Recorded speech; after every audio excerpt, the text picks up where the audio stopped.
Alors du coup, on se retrouve maintenant en compagnie de Julie dans cette deuxième partie à l'Espace Jeune pour cette émission justement spécialement sur la musique. Alors bonjour Julie. Bonjour Lucie. Alors déjà, est-ce que vous pourriez nous présenter l'Espace Jeune, ce que c'est, où est-ce que c'est, comment est-ce qu'on peut y accéder? Alors, l'espace jeune, ça se situe rue Lyoté, dans la maison du lien social de Romba. Donc, c'est à quelques centaines de mètres de la cité scolaire. Très facile pour venir à pied, environ 2 minutes, je pense, de marche. C'est un lieu qui est ouvert à tous les collégiens et lycéens à partir de 11 ans jusqu'à 18 ans. Et c'est un lieu donc qui est hybride parce qu'il y a à la fois une salle d'accueil où les jeunes peuvent venir manger à midi et une salle d'activité, là où on se trouve maintenant, où on développe plein de projets qui soient culturels ou autres. Voilà. D'accord. Alors justement, nous, notre émission est spécialement justement sur la musique, comme on l'a dit tout à l'heure. Et du coup, qu'est-ce qui pourrait pousser un jeune à faire de la musique, enfin, qui fait de la musique, à venir justement ici à l'Espace Jeune? Alors, c'est très simple, c'est que souvent, quand on est au lycée, on n'a pas forcément la possibilité de répéter en groupe, même si on fait de la musique dans une école de musique ou chez soi ou dans un conservatoire, la pratique en groupe, elle est plus compliquée. Donc l'idée de ce lieu-là, c'est qu'en fait, s'il y a des copains qui ont envie d'essayer de faire de la musique ensemble, de faire un groupe, et ben, ils peuvent venir ici. Ici, ils auront à la fois donc, un créneau avec du temps pour répéter, du matériel qui leur est mis à disposition, donc ils n'ont même pas forcément besoin d'avoir du matériel au départ, et aussi, dans la mesure du possible, un accompagnement. Donc je pense que c'est quand même assez bien pour des jeunes qui veulent démarrer la musique ensemble, quoi. Et du coup, comment est-ce que vous accompagnez les jeunes Ça peut prendre différentes formes, ça dépend en fait du niveau du groupe déjà. Est-ce qu'ils, par exemple, je prends l'exemple d'un groupe de rock, s'ils font déjà de la musique en école de musique par exemple, ils ont déjà peut-être un petit niveau, ou même s'ils ont appris par eux-mêmes. Après, faire de la musique en groupe, c'est quand même autre chose. Donc il faut apprendre à s'écouter, il faut apprendre à régler ses instruments correctement. Donc l'accompagnement, il peut déjà se faire dans ce sens-là. Et ensuite, plus le niveau du groupe augmente et plus on les accompagne sur d'autres aspects.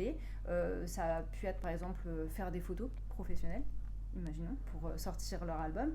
On peut leur donner des contacts justement d'ingénieurs du son quand ils sont assez matures pour pouvoir enregistrer. Et aussi, et ça c'est quelque chose qui est assez demandé quand les groupes viennent ici, c'est de faire des concerts. Parce que nous ici on peut organiser des concerts avec les groupes. Et quel type de matériel du coup vous prêtez? Vous prêtez uniquement des instruments ou autre chose? Alors il y a la sono qui est derrière nous là, donc avec des enceintes, donc le chant il peut être amplifié avec des micros, on a des micros, on a une batterie qui est en fixe ici, on a 2 amplis, un ampli guitare, un ampli basse, et on a un clavier. D'accord. Et du coup, il y a quoi d'autre comme avantage à faire? Vous dites qu'on peut faire des concerts, mais est-ce qu'on peut en faire uniquement ici ou alors est-ce qu'il y en a par exemple autre part? Ça va dépendre vraiment du groupe, de ce qu'il a envie de faire. Nous, on s'adapte toujours aux envies des musiciens. Donc ça peut être des premières parties, pourquoi pas, à l'espace culturel, c'est déjà arrivé par le passé. Bon, ça, il faut déjà quand même avoir un niveau. Ça peut être des concerts à la fête de la musique. On a déjà organisé aussi des soirées un peu démo ici, des portes ouvertes avec des petites démonstrations musicales. Et après, s'ils ont besoin ou envie d'aller jouer ailleurs, on va pas forcément les emmener, mais on va pouvoir les aider à organiser leurs concerts, quoi, quand ils veulent commencer à être autonomes. On a pu organiser d'autres choses. Par exemple, il y a quelques années, on est allé à l'autre canal à Nancy voir des concerts. Bon là, il y avait une quinzaine de personnes, donc il faut pas que ce soit une petite demande isolée, mais tout est possible en fait ici.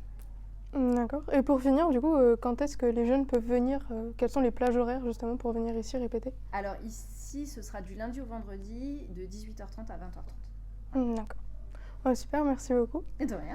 Et puis maintenant, nous nous retrouvons en compagnie de Julien avec sa rubrique sur son film. Alors Julien, est-ce que tu pourrais nous résumer le film et nous en parler un peu plus, s'il te plaît? Alors oui, donc dans le cadre de notre film, de notre thème sur la musique, nous parlerons du film américain Sound of Metal, sorti en 2019, coécrit et réalisé par Darius Marder. D'ailleurs, ce film a reçu en 2021 2 nominations aux Oscars, film pour le meilleur montage et du meilleur son. Donc ce film, il nous présente Ruben et Lou, un couple d'artistes vivant en marge des villes, dans un camping-car.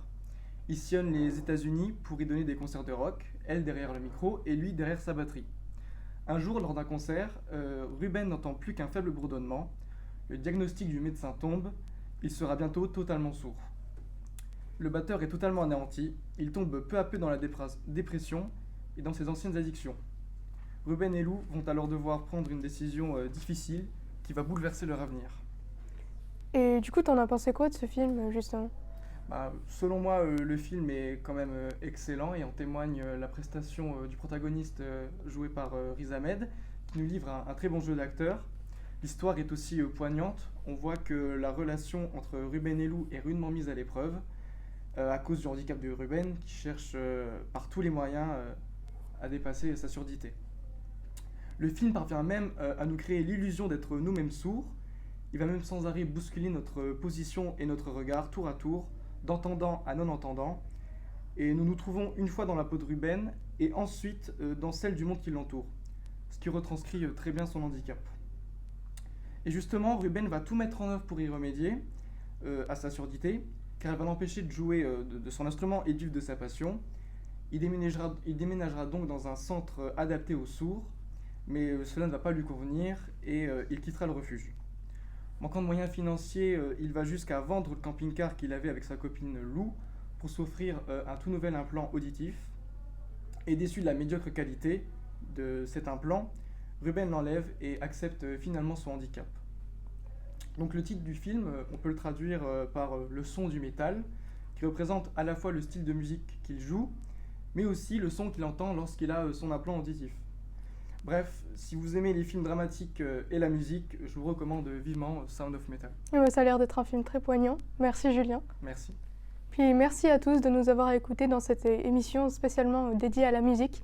Nous nous retrouvons bientôt pour une prochaine émission sur les réformes du lycée.